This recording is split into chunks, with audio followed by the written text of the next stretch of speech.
Dear people of humankind, do you have an unruly child, a sickly child, a bastard child, or perhaps even the spawn of Satan? If the answer is yes, then do I have the solution for you.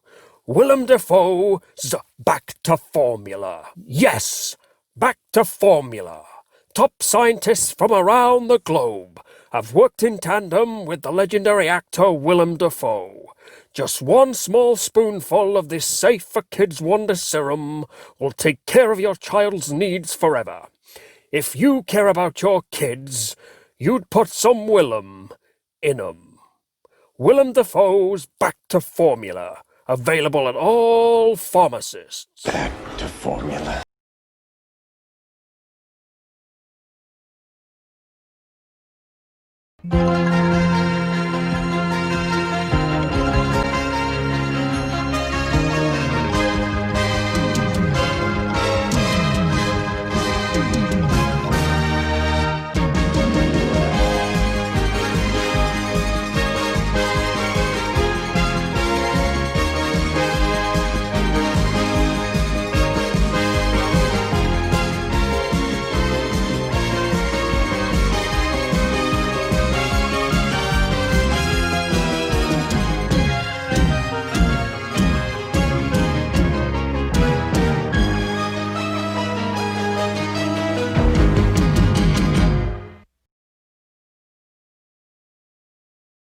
Hello everyone, and welcome to Geek Biscuits Series 2 with your hosts Dan and Grant.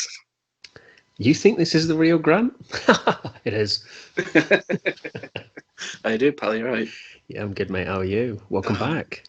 Yes, welcome back after a little Halloween special and a short little break. Really excited to be back with a whole new slate of awesomeness for all our Biscuiteers.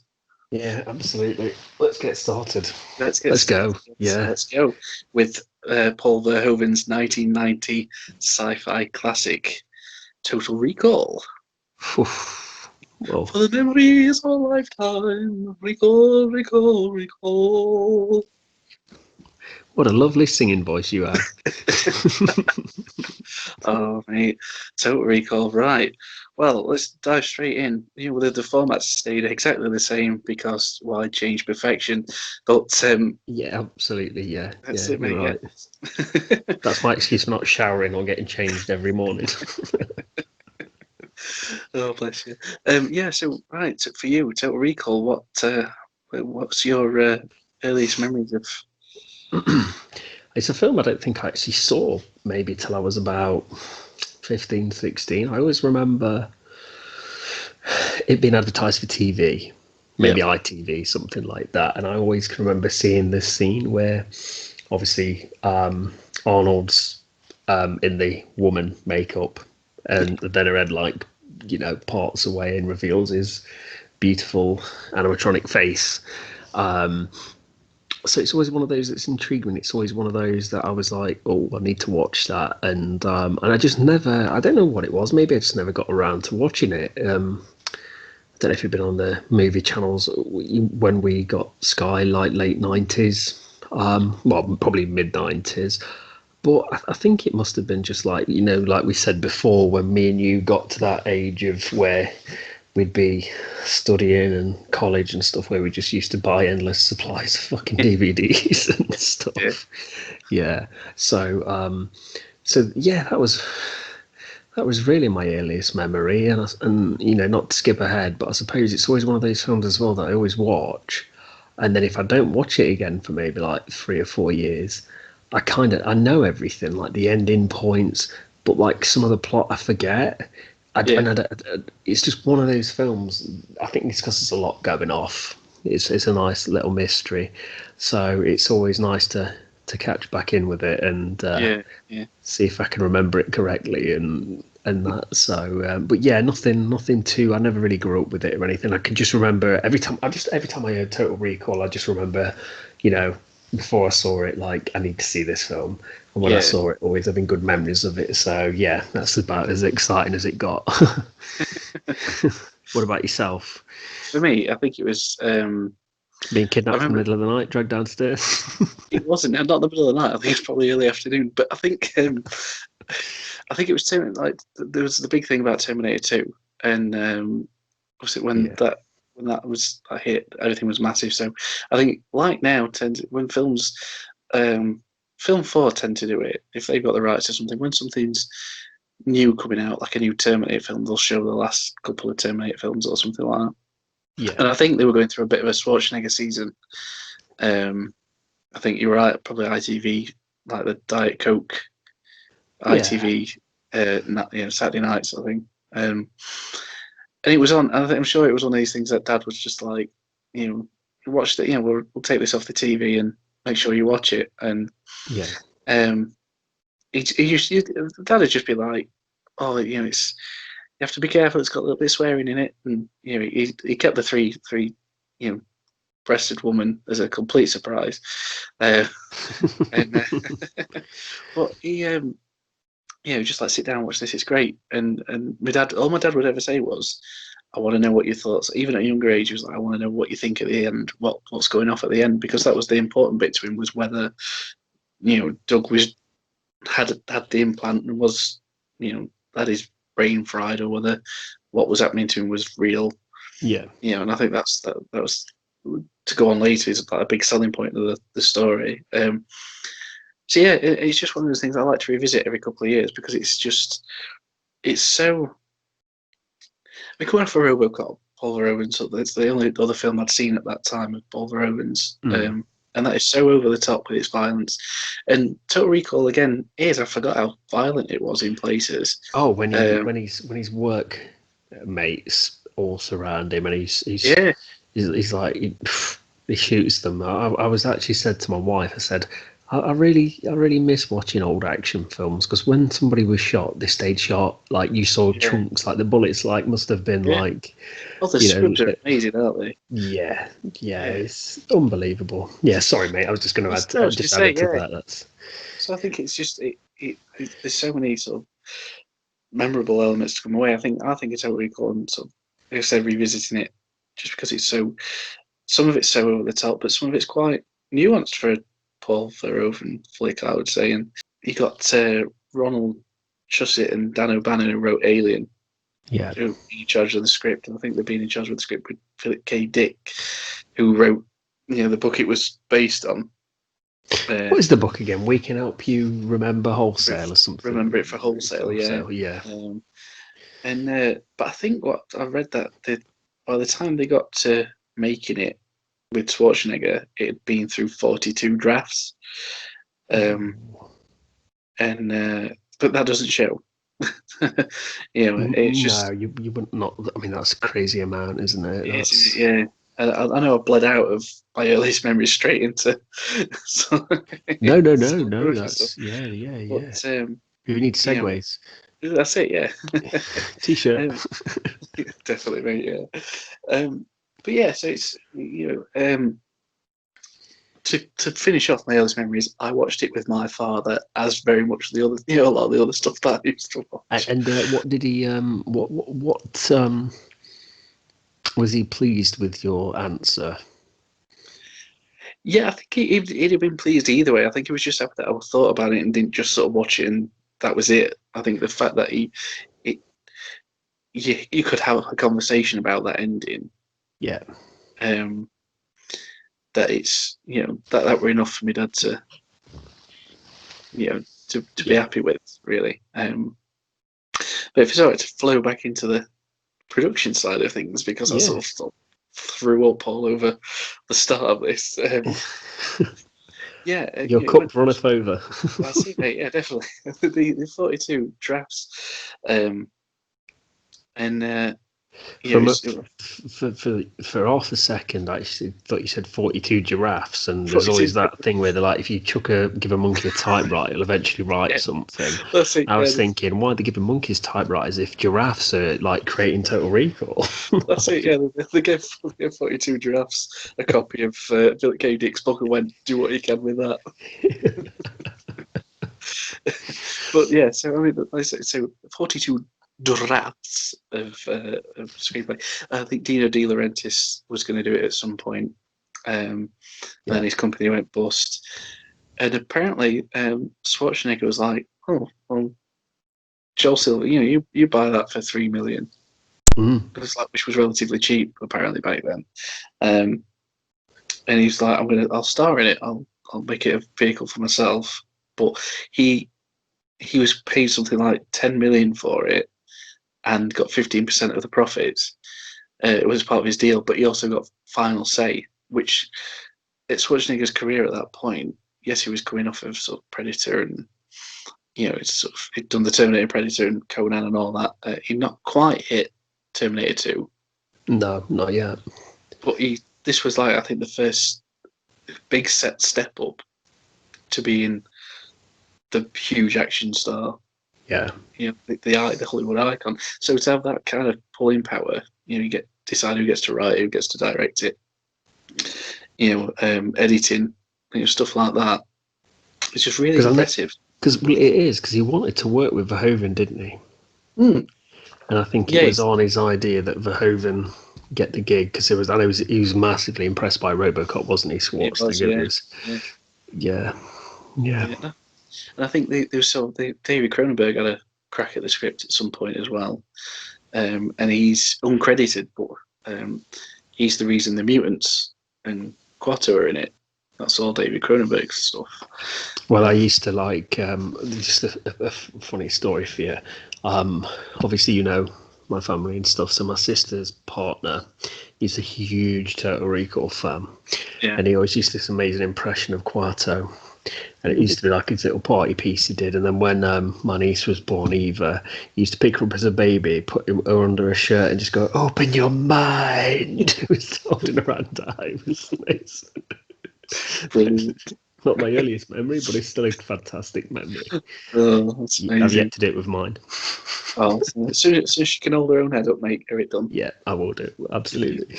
What a fancy dress idea, though. I know, yeah, it's brilliant. But so I mean, it's had a few years in sort of in development, but when it hit really hard. I mean, it was successful at the box office. I mean, he wasn't happy, was he, with the trailer? No, it wasn't. No, I think these sort of. I mean, if you look at some of the posters as well, like the early poster work, there's sort of. Mainly the poster art is just Schwarzenegger's face, but I think the trailer, which we're playing along with this, is a lot of sort of quick cuts of action, and it starts off with a rotating Schwarzenegger face. Yeah. So looking at the Marsscape, it doesn't really sort of play into the mystery element of Total Recall, that sort of espionage thriller, wrapped up in sort of like big sci-fi action. But again, it works. Roger Ebert gave it, I think, 3.5 stars out of 4, which is quite an hard chap to please. Yeah, he is. Yeah, he is. And he loved it. So it did hit home really, really well. 260 million off of a 50 million budget, I think. Yeah, it's unbelievable. Yeah, especially back for 1990. It was just the films didn't make make adjustments for inflation, but they don't make the mega bucks that they do now. No. It's still a massive haul. It's just one of those things that's always going to stick with. There's so many elements to love about it, and there's so many iconic moments. I mean, you mentioned. But don't you find? Sorry to interrupt. But don't you find that like a huge selling point for it is the fact that like if we were to like, what's your favourite Schwarzenegger films? So I mean, Terminator's a greater film than Schwarzenegger. That's no disrespect to Schwarzenegger, but the story and everything, that film elevated Schwarzenegger. Yeah. So this is going to be like, it's not a 100% watertight analogy, but when people say what's your favourite Schwarzenegger film, things inevitably come into your head. But Total Recall takes a second to come into my head, and that's because I think the film doesn't feel like a natural Schwarzenegger film. It is a thinking film first. Yeah, it doesn't. Yeah.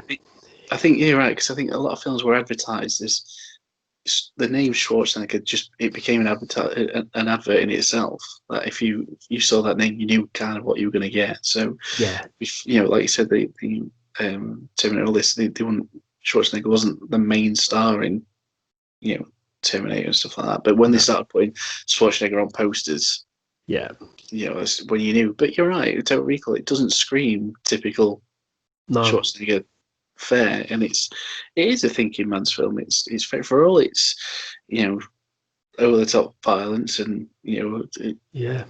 awesome memorable imagery and silly little things, and sort of the bug implant in his nose, the faces when the masks crack on Mars, and stuff like that. Suffocation face. Suffocation face, for all these and the mutants and everything. At its core, it's a mystery thriller. Cool. Reactor core, I like it. Obviously, your mouth just like said that as if it wasn't a pun, but I saw it in your eyes. You were waiting to drop that in. But and I think that's always going to be the surprises. I think the audience as well will see it and they'll go, well, you know what? I was expecting ABC, but what I got was a well thought out, well crafted, sci-fi thriller. And I mean, to say we start off, sort of like a really sort of brief look into the storyline, and he's dreaming he's on Mars with Melina. Is it Rachel Ticotin? That's it. And he's sort of he's dreaming that he suffocates, and he wakes up and we've got Sharon Stone, who was brilliant. She's sort of bitchy best, isn't she? She's great in that. Yeah, she is really great in that, in more ways than one. Yeah, definitely. But it's sort of like when he goes to, he talks about going to Mars, and there's stuff like you've got, he goes to work, and you see him at work as construction worker. He talks about recall. There's these little elements start coming, like when he mentions recall, and Harry looks at him a little bit when he says, "Don't go there because they'll fry your brain." And he looks at him, and obviously, as we realise, he potentially could be Schwarzenegger could be potentially a sleeper agent. That look from Harry could be just like, look at him gone out because he's thinking of going to recall, or because he knows it could blow his cover. There's every now and then they do little looks from each character. Sharon Stone does it quite a few times, where you can't quite figure out if she's Schwarzenegger's wife in it, whether she is an agent maintaining Schwarzenegger's cover, or whether she's just distressed because he's gone loco, and and that's those little seeds get planted very early on. And they're all little things that are great for a rewatch, a second and third watches. That if you pick up on them, that's great. But it is one of those films that is expertly crafted. The fact that, like you said, your second, your third, your fourth time, or even like me watching it again after such a long time not watching it, it just feels nice because it feels real, doesn't it? Yeah. You've not just got this set piece or this scene going off. You've actually got a lot of interaction. Like, I really do appreciate actors that like don't just stand and deliver the lines and stuff, but when they do have scenes like that where you can get away with just it's A to B or a bit of a exposition, you've got actors that'll often clean glasses or move cups or touch things on like real people do, because not all actors do that. But like you said, those little looks and stuff, I know they're implanted in the film for us to start to question and things like that, which is great. But also it gives the viewer more visual information on top of a film that's already full of information that we're going to find out. So it does really like all add to the mystery, and you also as a participant of that mystery, you're along for the ride of going, right, I'm not just being told this, I'm actually I'm being told all this information. Now it's my turn to figure this out and interpret it. Yeah, absolutely, yeah. And I think it works because it plays into each element that happens. When Doug goes to recall, because he's like, he's fuck this, I'm gonna have these memories implanted in, at recall, these false holiday memories and everything. And the fact that he chooses package that he wants alien Sleazy. sleazy, yeah, these alien artifacts on Mars and everything. Yeah. And that's so the rest of the film he plays out that fantasy, but we're led to believe it's real. But everything he asks for at recall is, again, he's playing it, and that's the crux of it. Is that I think you're still guessing all the way up to the end. Yeah. And this is what my dad sort of said early on about, he wanted to have a conversation about it, was because the big thing for my dad was the film fades to white at the end. Yeah. Which you only tend to do, film-wise, only tends to happen during sort of fantasy sequences or dreams or stuff like that. Yeah. But is it just the spinning totem from Inception again? Is it just misdirection? Is it? Yeah. Is it feels like it's purposely done because, like you said, the convention is dream fantasy sequence. Something's not quite right with reality, and I think it's done very cleverly, like Inception, just to go, well, we want you to think like this, but more people will. I mean, I think that myself. I'm not this, but I think the majority of moviegoers like to see things resolved or happy endings, or at least know where they stand. So if I was making a film to be ambiguous, I would definitely put something in there to give the other side of the audience that kind of weight for an argument. So yeah, I think it's intentional, and I think if you had to pick one, I think your dad's right, is in the fact that it's faded to white. Go by in film conventions, it's maybe it is a dream or a fantasy, or he's reacting out his dreams from or his holiday in quotation marks from his package that he had with recall. But we know from a filmmaker's perspective that like things like that aren't just taken and given on a whim. It's all intentional. It's just a great fit. It's just great that you're allowed to. It's kind of films like that are the first kind of interactive storytelling, really. I believe, because it's your way, your decision. You're almost like Schwarzenegger, actually, in a way, if you think about it, because you get to decide where you're going, what you're doing, what you believe. Do you believe it's his wife? And he's in the same. I've never really thought about that before, but so we're on the exact same journey as Doug. Yeah, that's a really great take on it, and I think what helps is that it's the world that it's surrounded on the production side, it's all believable. I think it's the future of 2084. Yeah. So things haven't moved on a massive amount. The colonies on Mars, yes, but it's not like hyper stylized. It's not hyper futuristic. It's just it looks like RoboCop's. Really like someone's gone, let's build a futuristic city like very early on with not much thought for it, and then it's kind of degraded quite quickly. Yes, yeah. Do you know what I mean? It's ready to go, isn't it? And you sort of straight in. So when Doug does wake up and he goes and watches, he changes he's looking at the TV which is built into the wall, and Laurie comes along and changes it to a scenery. Yeah, it's just automatically done. They're not sort of. She does it because she don't want to watch news about Mars, about the riots and that on Mars. But it's just done so casually. She, like you would do someone changing news over because they were bored watching the normal TV. Oh, Gemma does it to me all the time. If I'm watching the news and getting stressed out by everything, Gemma's coming around and going, maybe we should watch something else. Click, and it's just like, okay. So yeah, it is. It's very relatable. It's just sort of the way that again, it's sort of very gritty, and there's a lot of realism to their future, if that makes sense. Yeah. It's not too far removed from ourselves.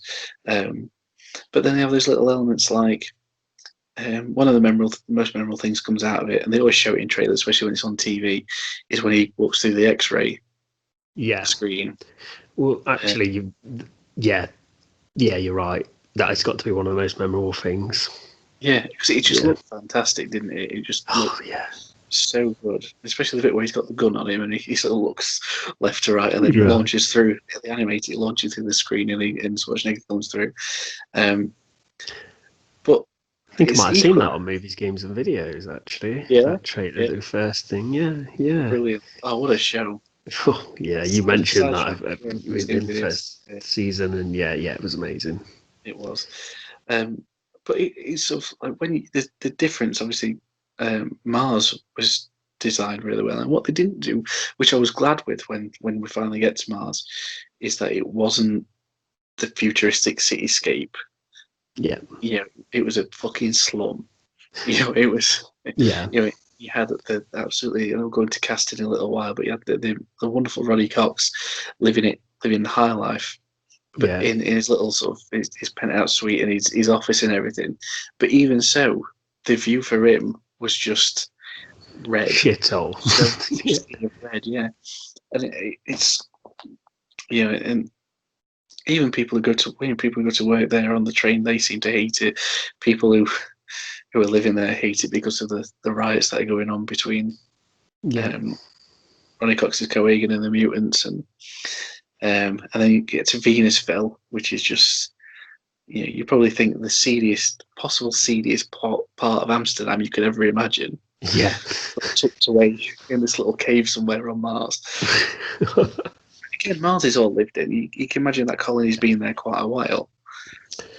It's I think that that's what. works though. That's why I meant like RoboCop's universe. Like if it was, it is that kind of like you said, slums kind of like futuristic slums. Like, but it's not. But it is like a very close future. It's not too Yeah, distant. So everything's relatable. You're not going to Mars. Everything's shiny and out of touch. It's you got rebels fighting and stuff. I really don't like it when you watch a film and it completely like goes against what it's trying to do. Like the style of the film just doesn't like match what it's trying to say. A bit like horror film where you've got like maybe a struggling family, yeah, and they're in a big haunted house or whatever, and they've got all that money and they could sell the house, or they've got a lot of money or a good career and they can just get themselves out of that situation. And that like really is one of my most frustrating things about films sometimes.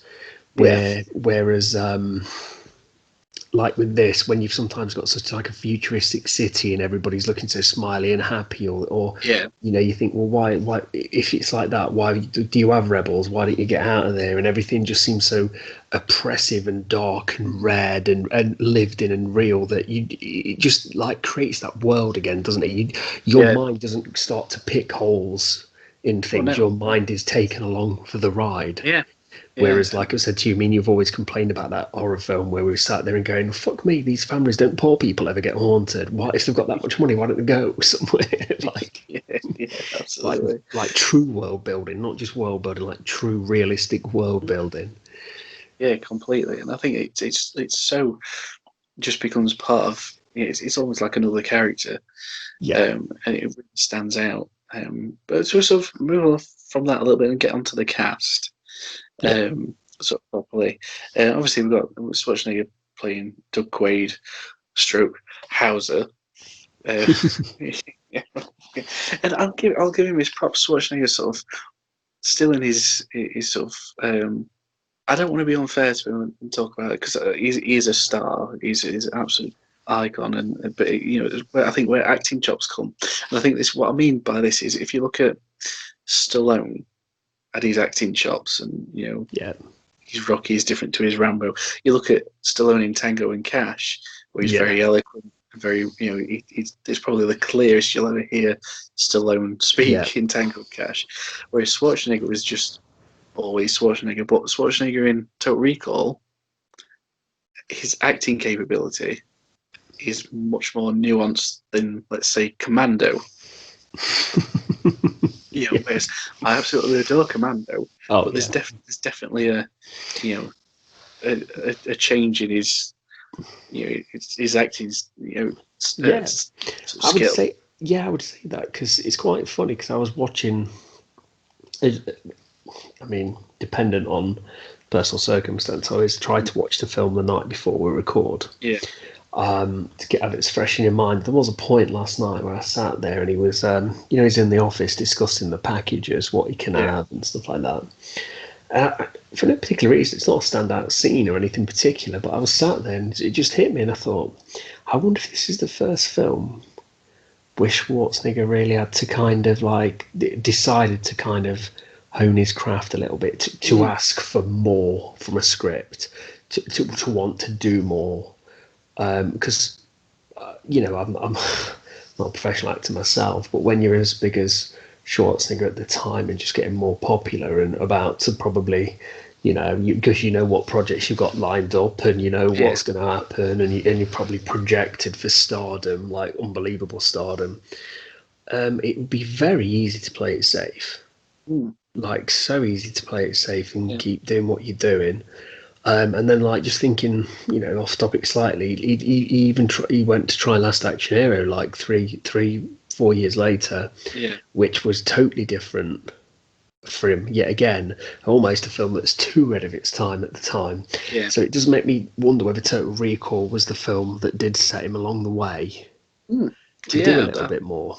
I think I'd agree, mate, because this sort of, like you said, in that scene where he is picking his packaging, he's like, they sort of talk about, oh, you can do it. He goes, come on, he's sort of making these little choices. Where before he could be quite blank, po-faced, and just wait for the other actor's delivery. And I wonder if it's because he had so much invested in the production itself, and there was so much, he was in charge behind the scenes a lot. But I also think that he's trying to play Doug Quaid as, even though he's technically a sleeper agent, he's sort of playing him as the everyman. Even though he's built like a brick shithouse, he's playing, Doug's the guy next door who works at a construction site. And I think what helps solidify that is when he is set upon by his colleagues at work, and the muscle memory kicks in. Yeah. And he kills them all. There is a look of, he doesn't just sort of like, break their necks, kill them, and do a one-liner like he normally would, and walk off. You get that straight following scene where he's panicking, he's got blood over his hands, and he's trying to explain to Lauren. You out forever. He does have that horrified look, don't he? Yeah, you're right. Yeah, I do think he's so much. I suppose. Oh, very good. I suppose they have. Maybe this sounds really harsh, but maybe Arnold and that, like you said, part of it is because he does have a lot of say behind the scenes. But do you think part of it as well is that he just actually gave a shit for once? Not for once, but he did just go, right, okay, this script demands more, kind of thing. Like whether it's just that, and like you said, it's like a pet project for him, or whether he just got to a point in his career where he thought, I just feel like I need to do more, or maybe react more to certain things, because I always think Schwarzenegger's been convincing when he shouts and when he's screaming, like that scene I was telling you about when he's talking to the guy in the awful jacket. There's a bit where he smiles, and I think it is the everyman smile, but he kind of comes across sometimes as a little bit goofy. It's not a detriment to film. It's actually quite charming actually to see Schwarzenegger like that. Whereas like almost gentle giant kind of thing. And that's where it made me think like, start to think about like, was this all intentional? And, and things like that. But I don't know. I just think that he's like we said, going forward to like lots of films he did, he still gets criticism. He's still never perfect. But the scene where where they're trying to implant the memories, and he's like, "You blow my cover" and stuff. Yeah, that's as convincing as Schwarzenegger is. Like when he does get like that. So I don't know. It's I suppose it's just, I'm just trying to point out that like the importance of like the story to the script, and the thinking man's part of it, but maybe like that is maybe the message to take away from Total Recall is that a well-established like action hero almost that was projected to even further stardom decided to like up his game when he never really needed to. So is I that the think, most compliment you could give a film like that? yeah, Like, I think what stands out as well is towards the end when he discovers the sort of double crossing, treble crossing of like Hauser, yeah. uh, and all the setup that goes on there is how he plays Hauser is different to how he plays Doug. Oh, yeah, absolutely. There Yeah. is, yeah, yeah. And I think Hauser's very much the typical cocky Schwarzenegger we'd seen before. Mm, Um, yeah, sort of, and Doug's still just Doug, and I think that it works so well, that contrast. yeah, Um, but how he plays off with everyone, I mean, like with the rest of the cast, you think you've got, let's say we've got Rachel Ticotin as Melina, who it's really does hold her own against Schwarzenegger. She's very much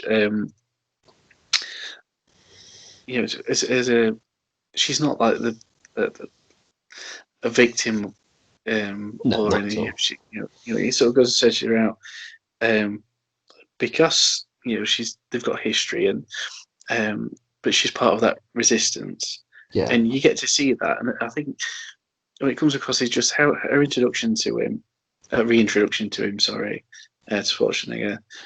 So you got that sort of the sleazy aspect of what he asked for in her, yeah, but then she's really quick to get stuck in. I mean, yeah. her fight with Sharon Stone's brilliant, It is good. Yeah, it's and very good. it's not like a stereotypical what I class as not like it's Kick fight, hairpin. cat fight. Yeah. It's not a Yeah, cat fight. yeah, It's a proper. They're kicking the shit out of each other. yeah. They're Um, both like trained, aren't they? Definitely, both had yeah. Oh yeah. experience. Absolutely. Definitely, mate. Yeah, Yeah. yeah, And it really shows. Like I said, her fight with Sharon Stone is a big highlight, not just for her character. But it's a little highlight of the film. It's those sort of that your it, wife. Yeah. What a bitch. it She just gets her like own little cut off line as well, doesn't she? And it's yeah, yeah. Like you said, she does hold her own against him. and then we've got obviously talked about Sharon Stone. We've got Michael Ironside as Richter. Unbelievable. Oh, he's amazing, isn't he? He's yeah, he is I think of him as a bit of a character actor legend, to be honest. Yeah. He just he always just feels like he's that character, doesn't he? Do you know what I mean? I never really. I mean, well, you know, it's Michael Ironside, but I don't. I never sit there and think. Like my brain kicks in for 2 seconds and then goes, "Oh yeah, it's Michael Ironside." Mm. It's like his facial expression or his demeanor, or you always think, "Yeah, you're one pissed off character, or you're all Oh yeah, right yeah. there." Do you know what I mean? He really does sell everything well. And I read such a lovely. Did you read the story or anything about? I think Schwarzenegger was getting a bit frustrated with him at first because he was always on the phone between takes. Yeah. And Schwarzenegger confronted him about it, and he told him that his sister had cancer. All right. So he was talking to her, and then Schwarzenegger invited him back to his trailer, and they kept having three-way calls, like Michael Ironside and Schwarzenegger in the his trailer together with Ironside, and then with obviously they'd be on the phone together, and then his sister on her All phone, right. and he'd tell her what to eat to help her. Mm. And exercise, and Yeah. every day they'd do it, and they said still to this day that they still speak, and Michael Ironside has never forgotten his active generosity towards them both, so it's really Oh, nice. Yeah, yeah. yeah, Yeah. It's lovely. Schwarzenegger sort of being daddy to yeah, everyone. That's really nice. Like I said, Ironside, you're right. I think he's just he's believable, and it's as soon as his presence is on screen, you just like you believe when he, like you said, when he's fucked off, you believe it. yeah, When he's desperate to complete a mission, you believe it. The satisfied look he has on his face when he sucker punches Quaid, yeah, you believe it, don't you? yeah, absolutely. I mean, it's such a great actor anyway, but it's a nice role. It's a role that could have easily got lost as henchman number two. Yeah, absolutely. and he proper makes it his own. And he has that sort of personal stake in because of whether it's in the fantasy or not. He's Laurie's, Sharon Stone's other half. Yeah. So he's got that personal stake in it too. Yeah, because you get that nice little interaction with the other henchman, Eddie the Eagle, I think. Yeah. When he's talking about, like, do you think she enjoys, kind of being Schwarzenegger's wife and having sex? And he's like, no, but she hates it. And that's like, you see his motivation of, fuck, I've never really thought about it that way. Yeah, that's it. Yeah. But then, of course, we can't leave talking about the cast without talking about Ronnie Cox. Yeah, no, well, I mean, what can you say? I mean, I keep saying about it feels like a shared universe with RoboCop sometimes, and now we've got the arsehole back. It's quite funny because Ronnie's supposed to be such a nice guy as well. Yeah. But yeah, I mean, I don't think he has quite as much to do as he does in RoboCop. No, it was less screen time, wasn't he? Yeah, definitely.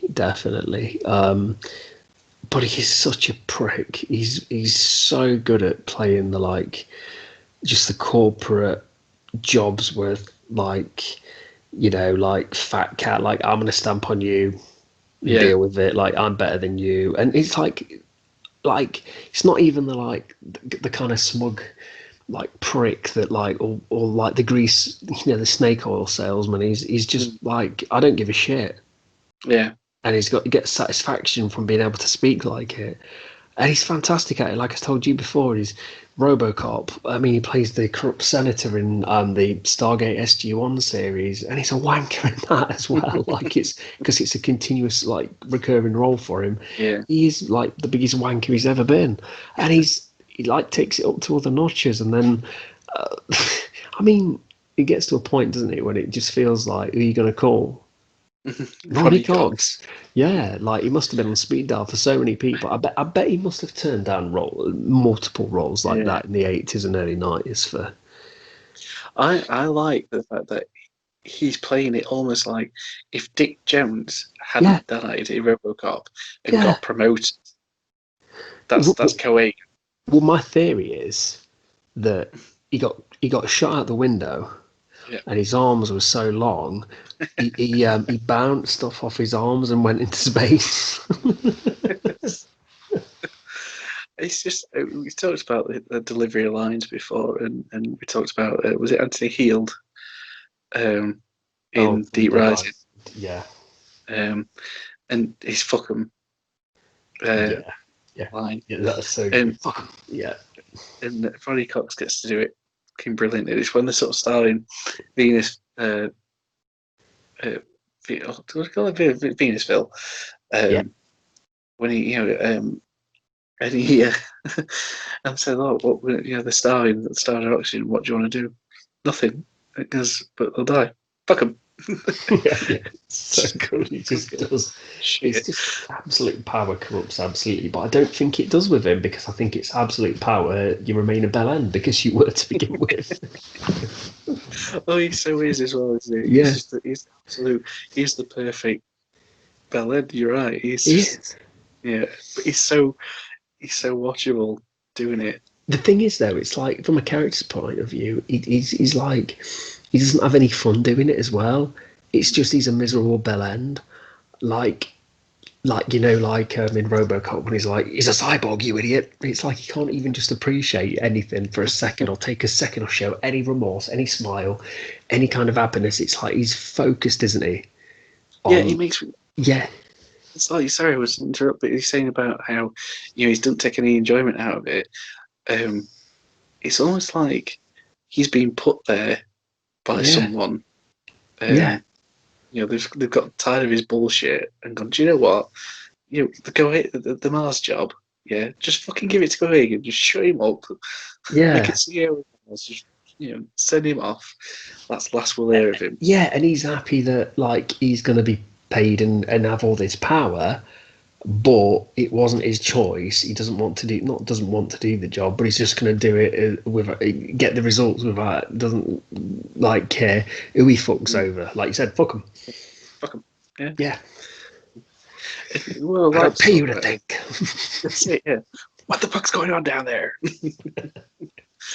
I did want to talk about, and we've done a few films now where the special effects have been done by this certain chap, but I didn't realise until reading back on this that Total Recall won an Oscar for best special effects. Yeah, I didn't know that at all, and that young man was Rob Bottin.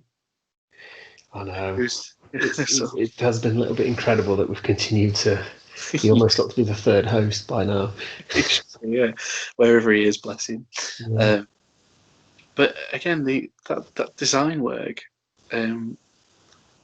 it fits in with that universe. Again, it's not over the top. I mean, you could argue a lot of the memorable stuff comes from people will always remember the expanding faces, the suffocating faces, because if you mix that with the cries of the screams of trying to gasp for air, their eyes bulging out, their tongues bulging out, and Schwarzenegger just going.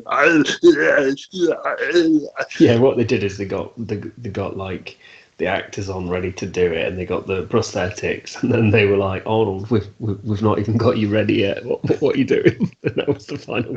They just used it like.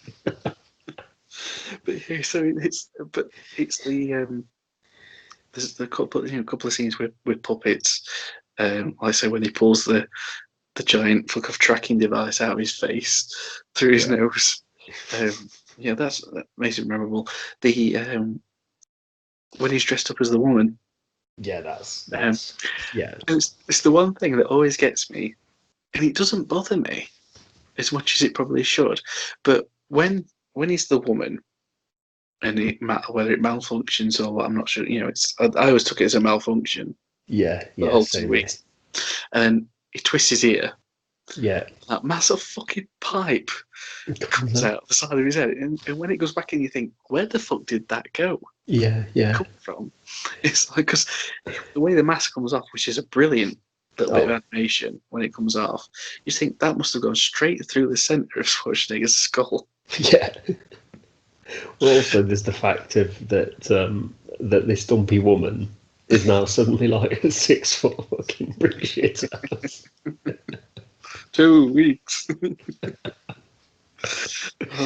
He spends the rest of that scene when they blow a hole through the glass. Yeah. And all the air's been sucked out, and everyone's sort of like being like thrown about and stuff, and he's still in that fucking dress with their boots on. I know. I'm glad he did wear his trousers underneath his outfit, or we'd have had like Austrian bollocks flapping. His massive Austrian oak just sort of swearing at that in zero G. The mutant designs are really cool as well, and it's not the grotesque without making you turn away. They're interesting enough to keep you looking.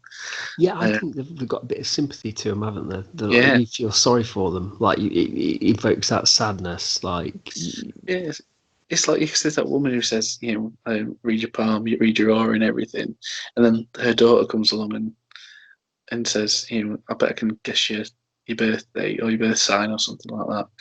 And it's Schwarzenegger's smile on his face when she does that for him. When he's in the alternate version, when he's like, "Of course you can. You've read the script a little bit." But he's not like offended by it, is he? No, that's where I think you said about playing him as Doug is good.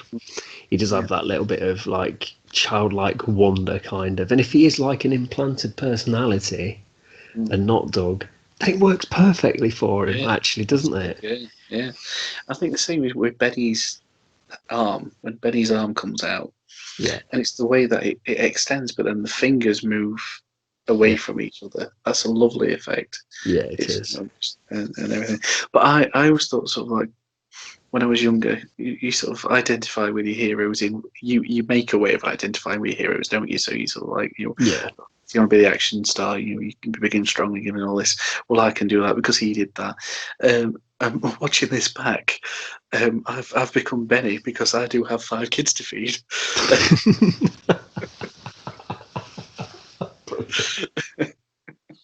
That's the sum of my life. I do a driving job to make extra cash to feed 5 kids. You are Benny. I am Benny. Hey man, I got 5 kids to feed. Oh, Shit, brilliant. I'm not even married. Hey Benny, screw you. Absolute genius. Yeah, brilliant. But then I think it does become towards the end when Doug takes on that role of shit kicker, when he really sort of like, he does start with the one-liners. It does evolve into a Schwarzenegger film, but that's what people go and see a Schwarzenegger film for. But it's more enjoyable because his character's had an arc. He's not. It's not like Commando where he's starting off as a badass and ending as the same badass, or Predator, where he's dropping him in this colonel, and then he's the same. Doug's had this great character progression. Yeah. So it's deservedly so. When he goes from killing all his mates at the start and looking horrified to it, to holding Richter's arms and going, "See you at the party, Richter," and throwing him off. Consider it a divorce.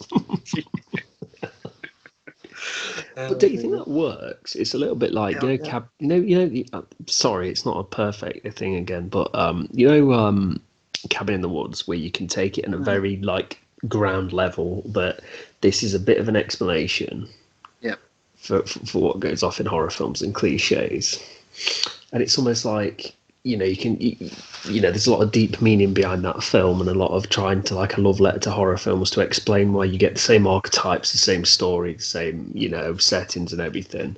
But you can also take it on a basic level of like its story, like we need to appease the gods, and this is why a lot of things happen. And they kind of find that with like you said, the one-liners start to creep in. That is like, obviously Schwarzenegger will probably have some say in that. Yeah. As the fact that like that's kind of him as the brand Schwarzenegger, isn't it? Like he's gonna have some cool one-liners. He's gonna kill some people. He's gonna have that smirk that he always does. He's gonna get to say a few things that'll be in the trailer and stuff. Yeah. Now we all accept that, and maybe if we were writing it today, we might be, let's not just put that in because the film's so good with the script. Let's try and differentiate it further from it. But also, like you said, the film storyline gives us an excuse, if we want to believe and read into it, gives us that excuse of why he would do that if it is this secret agent trick that he's had implanted.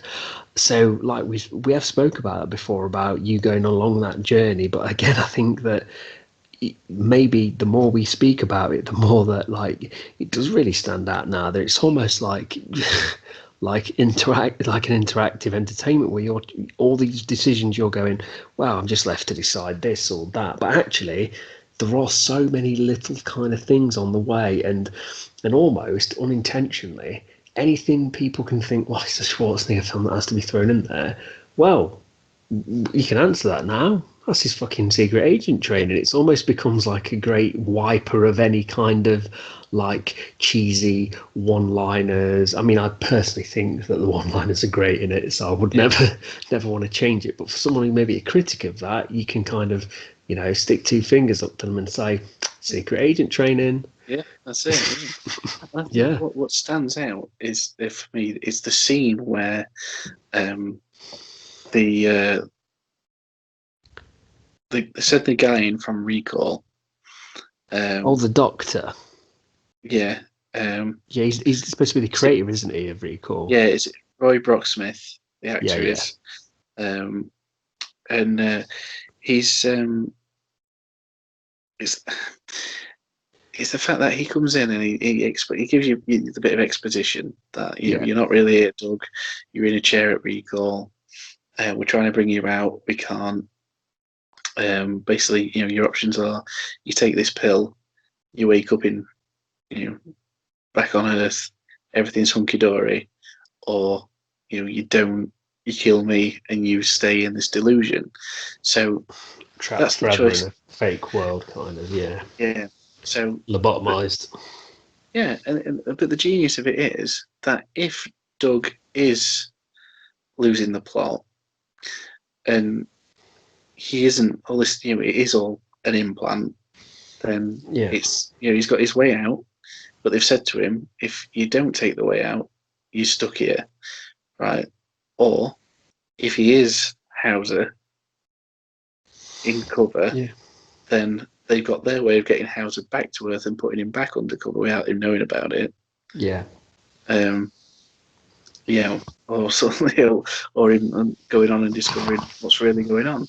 It's just such a pivotal scene in that film, because regardless of what the audience think of that decision Doug makes, to kill that doctor, that from that point on, either I think that's almost make up your mind time that here's Hauser undercover as Doug, because of the bead of sweat, but that could have just been Doug's fantasy. Yeah, of course, Doug's way out of because his justification for killing him.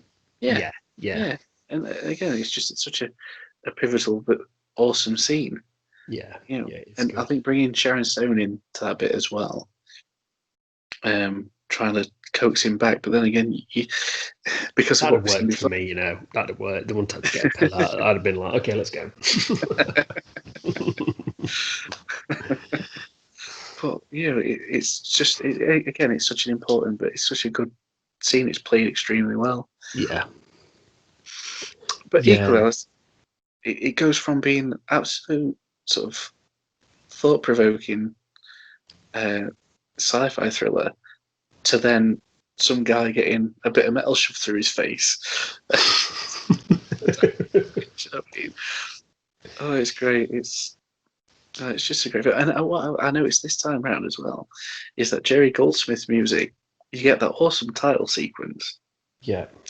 And then you get sort of like the Blue Sky and Mars sort of suite at the end. But through it, it's not a score that you tend to notice.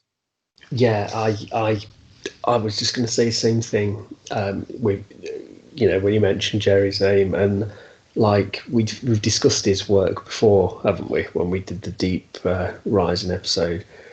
But I think the thing is with music is sometimes it's better to be understated, and I think a film like this, where it is a thinking man's film, like you said, it's thought-provoking, there's a lot going off visually, like you've said already, like second and third watchings where you're watching characters kind of like look to the left or right, the bead of sweat, are people lying, are people in on this.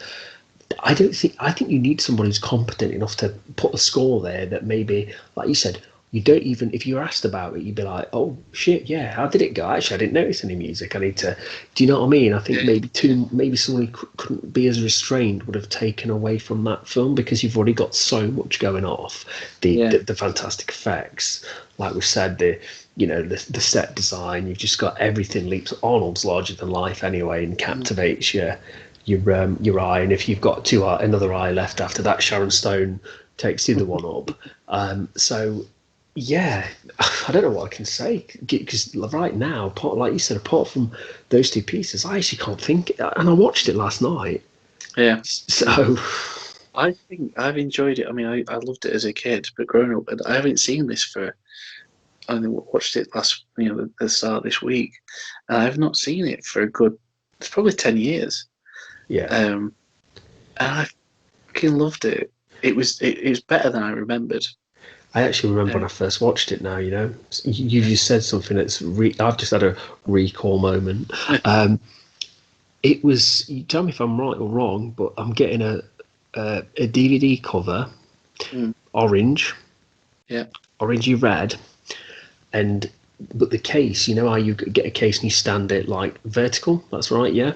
It was the way it was landscape. It was landscape, it was landscape. Yeah, I think that was it, mate. I think it was college time. I'd bought it and thought, I've obviously watched bits of it, like Jaws, but I want to watch it from A to Z, or Z. See, that's the great thing about being at college with you, was that because I came and stayed with you midweek, all the money that I'd been given for transport in the middle of the week, I just went and spent at HMV. Yeah, I used to do the same, mate. And sometimes I just wouldn't even, like, anything. I thought, well, I'm going to spend this on this food. I'd be like, this food's at home. DVDs. What are you doing on your lunch hour? HMV, mate. Yeah. Well, I think it became HMV, and then after a while, Nick's Chips and HMV. Nick's Chips, yeah. Yeah. Or Harold's. Harold's, Harold's yeah. cat. Oh, hot chocolate, please. Oh yes, yeah. If anyone's listening from Mansfield in England, you well, you may not now, but that was the best little bistro, 50s style cafe that you could Yeah. get. Chili dogs. Oh yeah. Yeah, right. Final thoughts. In your final thoughts, I would like Okay. to know which way do you sway on the story? Is Doug dreaming or is it real? Honestly, Mm, I think he's dreaming. I think that the filmmakers probably want to put the film out there as he's not, and mm, it's just thought provoking. But I just feel that the story's too good for me to yeah, ignore it, and I think it's quite. I think it makes it more tragic yeah, and feel for him. And I just believe that, like your dad was saying about it going to white and stuff. I just believe that he is dreaming and that he did kind of like live out his fantasy, and the first part of yeah. his fantasy was "you've blown my cover" kind of Mm, thing, and just a little offshoot of that was when I watched. So I've not watched it for years, but I watched from like the 2006 or seven. I watched the entire run of Stargate SG-1, and there's an episode where is it Dean Stockwell from Quantum Leap? yeah, He guest stars, and he guest stars as a guy who goes to one of our main characters, and he tells us there's a conspiracy going off. So all through the episode, you're seeing all this thing go off, and you're seeing all these shadowy figures and all these kind of dodgy deals being done.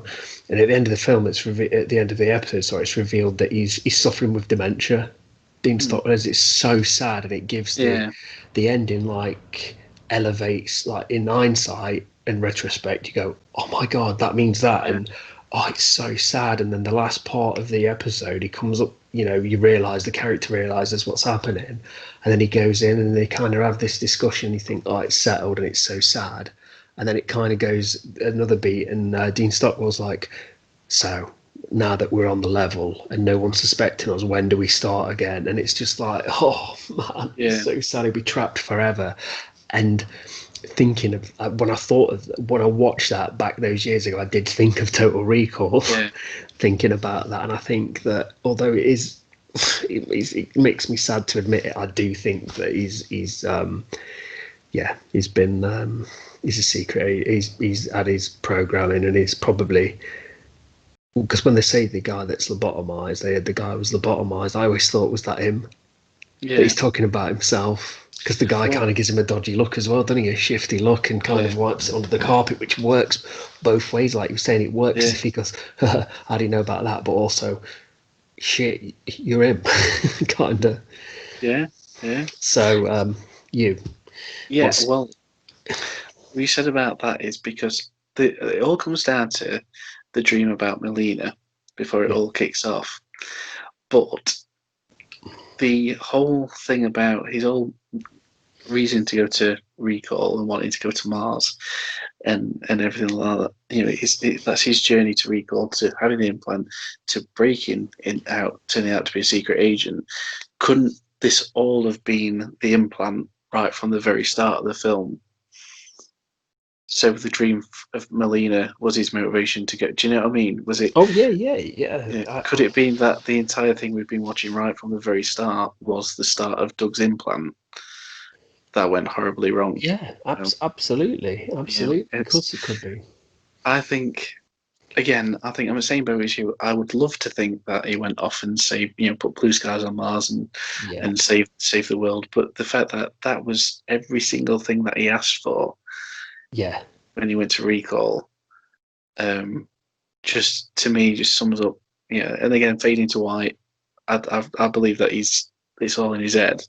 yeah, And like you said, it goes from being sort of awesome mystery sci-fi thriller to being a tragic character piece in a way.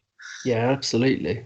It gives a lot much more weight and depth to Doug's story, and sort of almost a bittersweet ending. That fade to if it hadn't been for that fade to white, for me, Yeah, and what and sort of based on what my dad said when I was younger, was you can sort of come away thinking, a great fucking movie, but you can also, that fade to white makes you think that's a good fucking movie.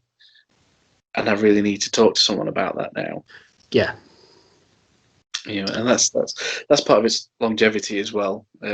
Oh yeah, people are still arguing about it. Like, well, there's like Blade Runner. There's like you said, Inception, and there's a million Yeah, more films. But yeah, I mean, also from a filmmaker's perspective, you can make a cracking film and then have an ending that's so provocative yeah, and wants you to.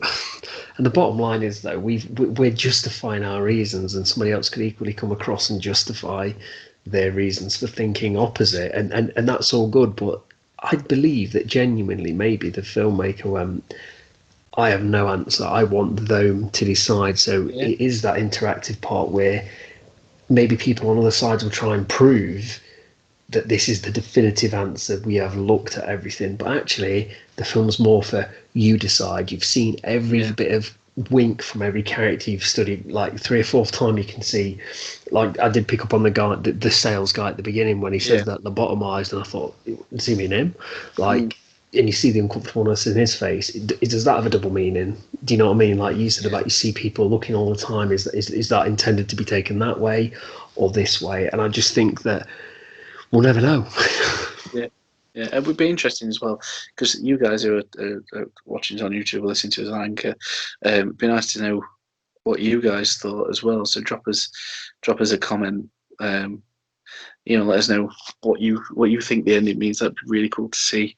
Oh yeah, Um, and do you think a question for you, Dan? Sorry, mm, just as we get to that, do you think this film's like not legacy, but part of the legacy of the film is that it kind of opened up like the 'cause sci-fi's always obviously had some kind of like thought-provoking yeah, kind of things behind it, but with Total Recall like fitting into the action genre as well. Do you feel like some of the films like The Matrix as Total Recall to thank for oh maybe yes. paving the way? I was just going to say when you started talking about the films, Matrix came to mind Yeah, straight away. Yeah, yeah, because there's so many layers to that film as well. yeah. Where I think up to the point, I think as soon as you, so, I'm sure we'll get around to doing the Matrix at some point. Um, but that even right to the end, it's still one of those films where you're thinking, well, was that just another layer of was that another layer of the construct? Yeah. Was that and I wonder if that'll finally get answered when Matrix 4 comes out. I don't know, but there's Mm. did they bring them out and then bring them out again? It's like Inception, where the different layers they go under. You know, Yeah. it's just I don't know. I think you're right. I think it really boosted big budget sci-fi can be thought provoking and doesn't just Yeah. have to be spectacle all the time. Yeah. No, absolutely. I agree. Even down to the little pill that you can take to Yes. take Yeah, them home. absolutely. Yeah, So definitely, mate. Yeah. yeah. So on that then, what what's your rating? How does Total Recall rate in biscuit form? Um, Tough one. Hmm. I think it's really difficult because I do want to give it a golden biscuit, and I think that it probably does deserve it because, like, maybe for the film, I'd give it slightly one below, as in just from it be like a lot of these films we've spoken about so far, we really enjoy them. And from a rating system, it almost feels unfair because you're trying to then you obviously judging each film on its merits, but we always Yeah. say it's on what it could achieve. And I think with the film itself, maybe looking at it like from now, you could go, well, yeah, I'd give that like 4 out of 5 or whatever. Excellent film, and we sometimes live in times where if you gave something 4 out of 5, people are like, oh, it's average then. No, it's fucking brilliant. Oh yeah, Yeah. but then it'd be a 5. You know, no. But I think what Total Recall works really well at is the fact that, like you said, the story, Hmm. the fact that the time it was made, it was just quite unique. And speaking to you about it now was like I said to you, like my thoughts of that were almost like Doug's an avatar for us Yeah. when he takes that special agent kind of decides to go with that package. We're taking that package, Yeah. like almost like a don't want to cheapen it by saying it, but like a video game almost. Like he is our avatar, and we are going along with him, and we decide what happens to us. And Yeah. I think the story is brilliant, a fantastic story. So to me, I think it has got to be a golden biscuit because I think the film's brilliant. And I'm trying not to give every film a golden biscuit, and like we said before, it won't. It definitely won't. It's a clean slate for season 2, isn't it? So so far we've only done one film. You know, it is what it is, isn't it? It's, if I went in thinking, thinking maybe a 4 out of 5. But I couldn't justify why I wouldn't give it a golden biscuit. That's the thing. I could not give you a reason why I wouldn't give it. And then talking about it, taking aside just my nostalgia and my absolute love for it, and again talking to you about it, realizing just how solid it is in all aspects. It's a complete all-rounder. The fact that Schwarzenegger, projects his craft further in this than he's ever been. The fact that it won an Academy Award, the fact that it influenced so much that came after it, I think you're right. I think because of those things, we're not just talking about it as a film. It moves beyond that.